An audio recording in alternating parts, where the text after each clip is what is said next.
गुरुचरित्र अध्याय 3. या अध्यायाचे श्रवण अथवा पठन केल्याने सद्ग्रंथ श्रवणाची गोडी लागेल, संकटात रक्षण होईल. श्री गणेशाय नमः. सिद्धयोग्यांच्या मुखातून गुरुमहिमा श्रवण केल्याने नामधारकांना अतिशय प्रसन्न वाटले. ते म्हणाले, सिद्ध मुनिराज, तुमचा जय जयकार असो. तुम्ही माझ्या मनातील संशयाचे निवारण केलेत. आज तुमच्यामुळेच मला सर्वस्वाचा लाभ झाला. मी परमतत्वाशी जोडला गेलो. तुम्ही मला उद्धाराचा मार्गच दाखवून दिलात. आता एकच कृपा करा. तुम्ही कुठे राहता, कुठे भोजन करता याविषयी काही सांगा. मी आपला दास होऊ इच्छितो. सिद्धयोग्यांनी त्यांना प्रेमाने आलिंगन दिले व म्हणाले, ज्या ज्या स्थानी स्त्री गुरु राहत होते तिथे मी वास करतो. गुरुस्मरण हाच माझा आहार आहे. मग त्यांनी त्यांना श्री गुरुचरित्र ग्रंथ दाखवला व म्हणाले, या पुस्तकात श्री गुरूंचे अगाध महात्म्य सांगितले आहे. याचे पठण म्हणजे अमृतपान. ते मी नित्य सेवन करतो. याच्या श्रवणाने सांसारिक भोग, मोक्ष वा परमार्थ अशी ज्याची इच्छा धरावी ते साध्य होते. ज्ञान प्राप्ती होते. सर्व प्रकारचे ऐश्वर्य व सुख प्राप्त होते. याचे भावभक्तीने सप्ताह पारायण केल्याने इच्छित कार्य पूर्ण होते.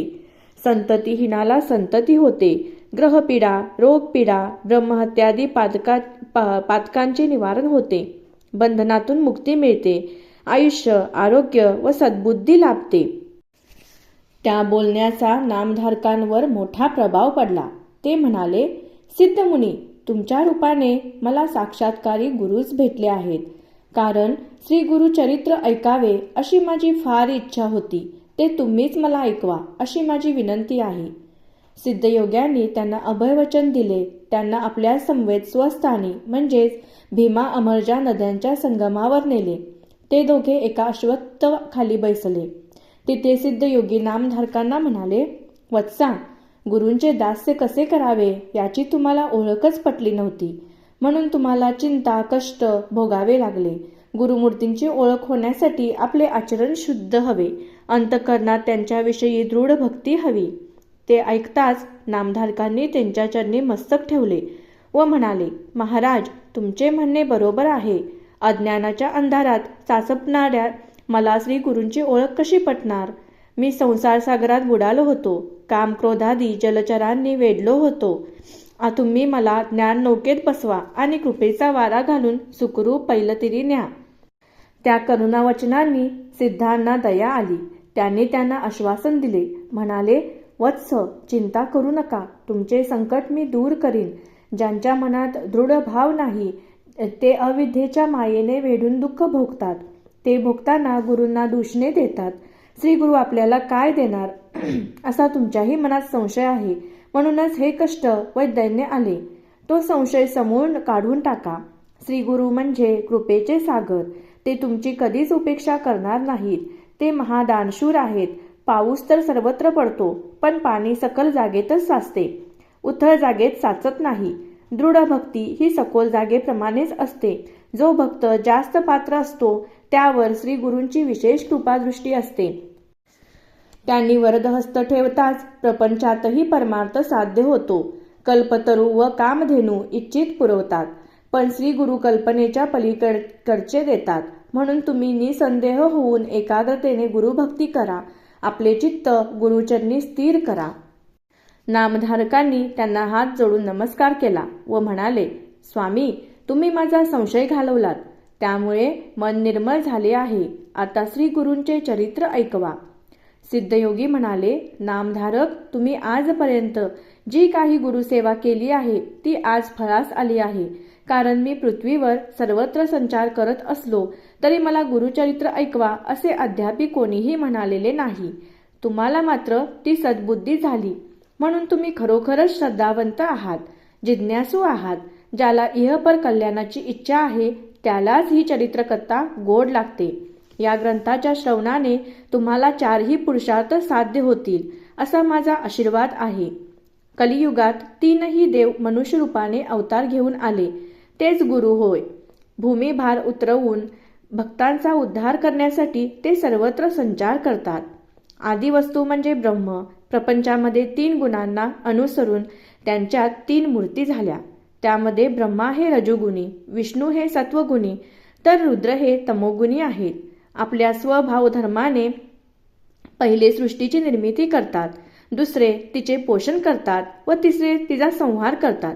ते भिन्न वाटत असले तरी भिन्न नाहीत. सृष्टीचक्र अव्याहत चालवणे हेच त्यांचे प्रमुख कार्य आहे. कारण सृष्टीची उत्पत्ती, स्थिती, लय ही सनातन परब्रह्माची शाश्वत लीला आहे. असो, हे 3ही देव कारण परत्वे अवतार घेऊन पृथ्वीचा भारही उतरवतात. पुराणांमध्ये याविषयीचे अनेक दाखले आहेत. अंबरीश नावाचे एक ब्राह्मण होते. ते एकादशी व्रत करायचे. त्यांच्यासाठी भगवान विष्णूंना अवतार घ्यावे लागले. ती कथा अशी आहे. एकादशीचे व्रत करणारे अंबरीश सर्व काळ हरिचिंतनात मग्न असत. ते अतिथींची पूजा करायचे.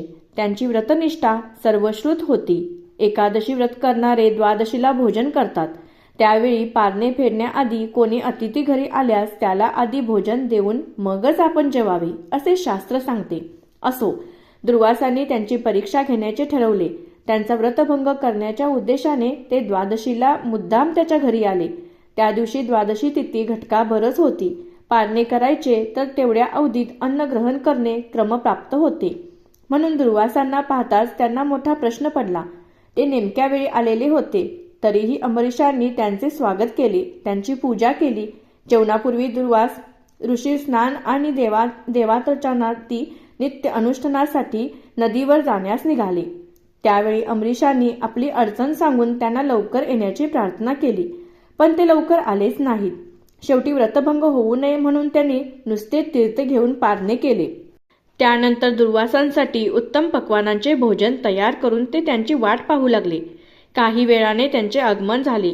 अंबरीशांकडे पाहून ते म्हणाले, तुम्ही अतिथीशिवाय भोजन केलेत. या प्रसादाबद्दल मी तुम्हाला शापच देतो.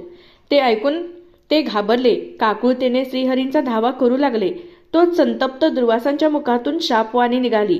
माझ्या आधी भोजन करून तुम्ही माझा जो अपमान केला आहे त्याबद्दल तुम्हाला सर्व योनीत जन्म घ्यावे लागतील. ते ऐकून अंबरीशांच्या डोळ्यात पाणी आले. तेव्हा निज भक्तांचा कैवार घेण्यासाठी भगवान विष्णू तिथे प्रकट झाले. ते दुर्वासांना म्हणाले, ऋषीवर्य, तुम्ही अंबरीशांना शाप दिलेला असलात तरी मी त्यांचे रक्षण करणार आहे. त्यांचा शाप मी भोगीन. दुर्वास हे ईश्वराचा अवतार, महाज्ञानी, क्रोधाने उपकार करणारे. भूलोकी युगानुयुगे तपश्चर्या केली तरी हरिचरण दिसत नाहीत. पण या शापाच्या निमित्ताने हे लक्ष्मीसहित अवतार घेतील आणि दुर्जनांचा शासन करून भक्तांचा उद्धार करतील. असा विचार करून ते भगवंतांना म्हणाले, श्रीहरी, तुम्ही विश्वात्मा आहात. परोपकारासाठी शाप भोगताना तुम्ही विविध स्थानी विविध योनीत 10 अवतार घ्या. त्याप्रमाणे श्री विष्णूंनी मत्स्य, कूर्म, वराह, नरसिंह, वामन, परशुराम, राम, कृष्ण व बुद्ध असे 9 अवतार घेतले. पुढे कल्की नावाने 10वा अवतार घेतला. श्रीमद भागवत महापुराणात या संदर्भात विस्तृत वर्णन आहे. कारण परत्वे देवाचे जे अवतार होतात ते कधी प्रकट तर कधी गुप्त स्वरूपाचे असतात. ते ज्ञानी लोकांना बरोबर ओळखता येतात. असो, आता मी तुम्हाला दत्तावतारांची कथा सांगणार आहे. ती मोठी गमतीशीर आहे. अनुसया व अत्री ऋषींच्या पत्नी अत्री ऋषींच्या पत्नी ब्रह्मा, विष्णू व महेश हे 3ही देव कपटवेशाने त्यांची परीक्षा घेण्यासाठी आले आणि त्यांचेच पुत्र झाले. ते ऐकून नामधारकांना मोठे नवल वाटले. ते म्हणाले, सिद्धमुने, हे अत्री ऋषी कोण? ते कोणाचे पुत्र? देव वेषांतर करून का आले? हे जाणून घेण्यासाठी मला उत्कंठा लागली आहे. तरी तुम्ही कृपा करून ती कथा सविस्तर सांगा. अध्याय 3 समाप्त. अध्याय 4 मध्ये आपण श्री गुरु दत्तात्रेयांची जन्मकथा बघणार आहोत. व्हिडिओ आवडला असेल तर लाईक करा, शेअर करा आणि पुढचा अध्याय बघायला विसरू नका. धन्यवाद.